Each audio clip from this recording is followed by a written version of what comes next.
Dieu a dit soyez féconds. Il n'a pas dit sauve-toi. Aux femmes stériles du moins. Dieu a dit que la stérile enfantera 7 fois. Il n'a pas dit sauve-toi. Parle à ton utérus. Les gens disent Jésus a parlé à un figuier, non? Il n'a pas parlé à la mère. Il n'a pas dit mère, calme-toi. La mère ne s'est pas calmée. Pourquoi vous voulez me traiter autre chose, moi? Jésus a parlé au figuier. Le figuier n'a pas entendu. Il n'a pas séché, non? C'est toi qui l'as séché. Toi qui viens mettre le feu. Pourquoi vous croyez tout le temps, quand on parle de ce qu'on dit, ça c'est la magie, ça c'est la sorcellerie, c'est quoi? Jésus a parlé au figuier. Le lendemain, il est parti exprès. Quand il est arrivé là, il a fait comme s'il n'a pas vu. Pierre le bouillant. On va vérifier si ce qu'il a dit là. Il part voir c'est comme ça, oui ou non. Quand il était dans la pirogue s'est remplissée. Ils ont réveillé Jésus. Jésus a fait quoi? Il a attrapé les vagues.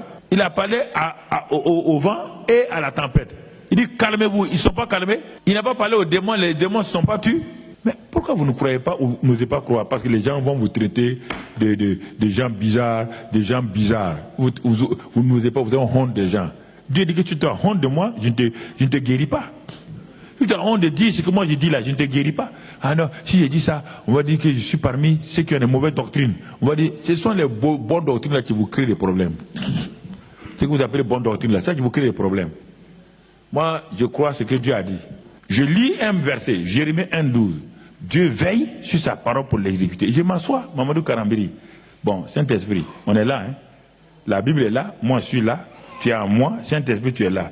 Ça veut dire quoi? Moi je parle comme ça, directement au Saint-Esprit. Toi tu remis la tête.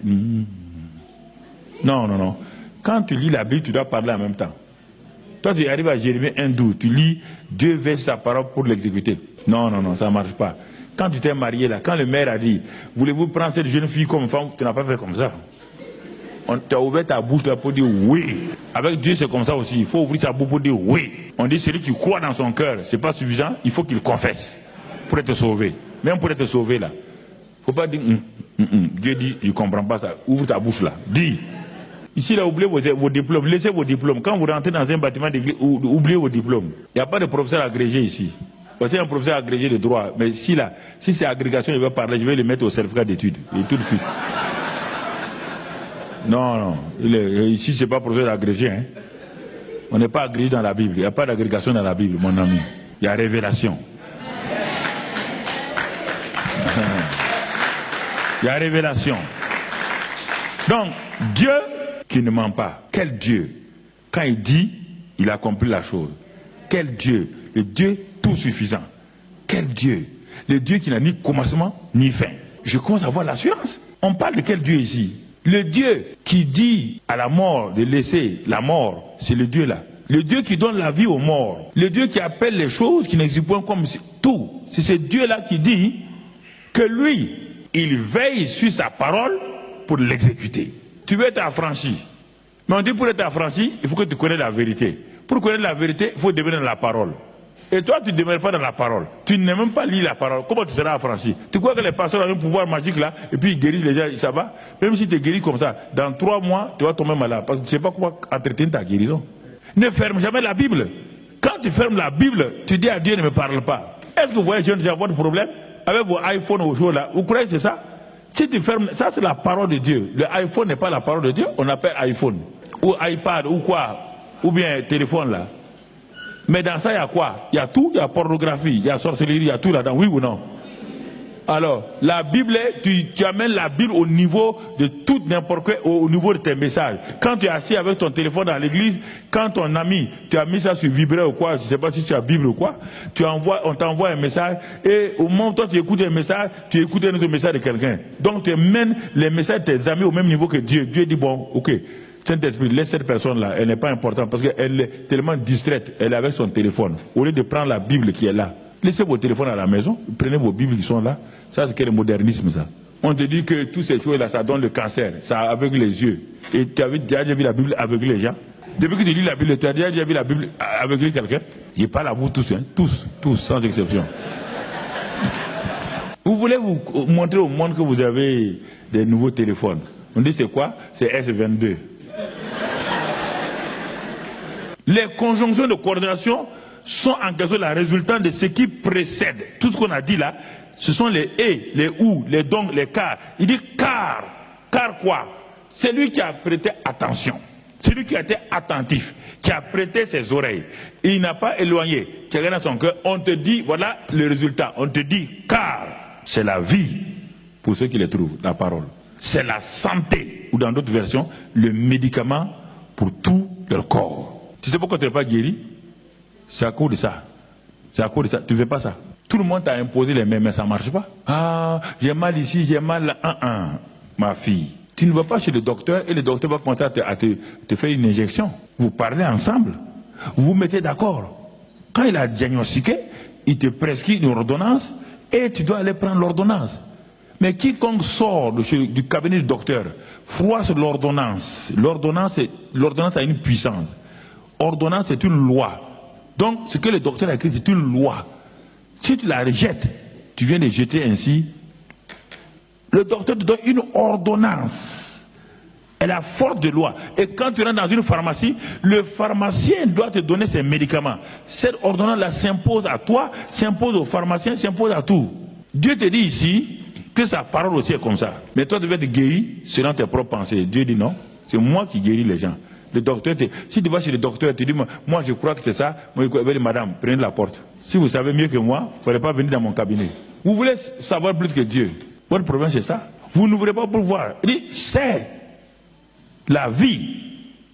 Et ensuite, c'est la santé. Oh Seigneur, donc je peux être guéri chez moi sans aller quelque part? Oui. Il dit oui. Tu n'as pas besoin de courir derrière un pasteur? Oui, je n'ai pas besoin de courir. Quand tu as pris tes médicaments, tu as acheté à la pharmacie, tu avales tes médicaments dans le cabinet du docteur, mais pourquoi à la maison tu n'avales pas les comprimés du docteur Jésus? Pourquoi tu veux que ce soit le pasteur qui mette les comprimés dans ta main et qui te donne un verre d'eau et il ouvre ta bouche et dit maintenant, ma fille, faut avaler, faut avaler. Mais quand il s'agit des choses normales, des choses logiques, vous les faites. Et quand il s'agit de tout ce qui est spirituel, voici un ingénieur, il devient bête brusquement. Quand il s'agit des choses spirituelles, il devient bête. Mais quand il s'en va dans son cabinet où il est ingénieur là, il est le meilleur ingénieur. Mais quand il devient chrétien, il va à l'église là, il devient bête. Si le médecin te dit d'avaler 2 comprimés le matin et 2 comprimés le soir, si tu avales 6 comprimés d'un seul coup, malgré le fait que les médicaments sont bons, ça te tue. Ça détruit ton foie. Oui ou non? Alors pourquoi nous ne voulons pas écouter Dieu? Pourquoi nous voulons chacun avoir sa doctrine pour montrer que lui est plus fort que l'autre pasteur? C'est ça qui tue les chrétiens. C'est l'orgueil des pasteurs qui tue les chrétiens. Chez moi, il y a la puissance. Quelle puissance tu as? C'est la même puissance. Il n'y a pas deux puissances. Il n'y a pas deux Saint-Esprit, il n'y a pas deux puissances. Il y a une seule puissance. Il y a un seul Saint-Esprit, il y a une seule Bible.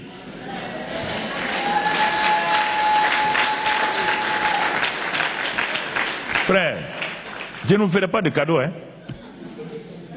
Dieu ne vous ferait pas de cadeaux. On est là pour soigner les gens. On n'est pas là, on est là pour guérir les gens. La gloire revient à qui? Jésus-Christ. Ce n'est pas à moi, mon frère. Mon pasteur est plus fort que ton pasteur. Ce n'est pas vrai. Aucun pasteur n'est plus fort que l'autre. Il n'y a aucun pasteur qui est plus fort que l'autre. Ça, c'est chez les marabouts et les féticheurs qu'on trouve ça. La parole est l'épée du Saint-Esprit. Le Saint-Esprit sans parole est un soldat sans fusil. Un soldat sans fusil habillé en kaki, c'est un civil en kaki. Le Saint-Esprit ne travaille pas par sa puissance, simplement il travaille en collaboration avec la parole de Dieu. Et dans Ephésiens 6, les armes du Saint-Esprit, les armes du combat, il faut les lire. Alors, Dieu envoie sa parole, pourquoi? Parce que sa parole n'est pas seulement un médicament. Jésus te dit que la parole de Dieu est aussi une nourriture. Matthieu 4,4. Le diable est venu tenter Jésus, il n'a pas utilisé la puissance, il a utilisé quoi? La parole. Quel combat vous voulez mener contre le diable? Quel combat vous allez mener contre le diable? On va mener. Toi, tu peux boxer le diable? Quand tu vois les gens en train de faire le combat spirituel, ils sont en train de s'épuiser, leurs t-shirts sont mouillés. C'est quel combat? Le combat contre le diable, avec la parole. C'est pas avec ta puissance. Toute une assemblée. Vous êtes en train de faire quoi? C'est le diable. Le diable est ici. Le diable n'est pas omniprésent. C'est le Saint-Esprit, c'est Dieu qui est omniprésent. Le diable n'est pas omniprésent. Pour votre édification spirituelle, suivez des puissants témoignages, des puissantes prédications, des puissantes prières en live, des émissions chrétiennes, des clips top gospel. Abonnez-vous dès maintenant sur notre nouveau compte YouTube Casarema Satellite. La Bible dit que vous devez vous entretenir par des psaumes, des hymnes, des cantiques spirituels, chantant et célébrant de tout votre cœur les louanges du Seigneur. Dès à présent, Abonnez-vous sur notre chaîne YouTube Casarema Satellite 2. Vous serez alerté en temps et en heure de chaque nouvelle vidéo. C'est très simple. En un clic, vous êtes abonné. Sa bonté est insondable. Sa fidélité toujours à... Casarema, le canal qui te transmet la vie. Casarema, la chaîne qui t'emmène dans la présence de Dieu. Alors, abonnez-vous massivement. Sa bienveillance. Je m'appartiens plus. Je t'ai donné ma vie. Ceux qui suivent Casarema, cette télévision fait un bon travail d'impact à toute la francophonie. Soutenir cette télévision financièrement par la prière, nous devons reconnaître quand une chose est bonne, nous devons la soutenir. Et je crois que cette télévision, en tout cas, a un long avenir devant lui, une grande destinée. Soutenez-la par vos prières, soutenez-la par aussi les moyens financiers, et encouragez-les, venez les voir, dites-leur qu'ils font du bon travail dans la francophonie. Les pays anglophones sont en avance sur nous, ils ont de très grandes télévisions, et je crois dans une capitale comme la capitale de la francophonie, Paris, une télévision de ce genre-là doit être soutenue, doit être vraiment gardée et puis protégée par les chrétiens de cette région-là. Ne regardez pas à vous-même, cette télévision peut vous être utile un jour pour mettre votre ministère de l'avant, pour que la gloire de Dieu soit manifestée. Que Dieu vous bénisse. Je m'abandonne, vers toi je me tourne, montre-moi la voie.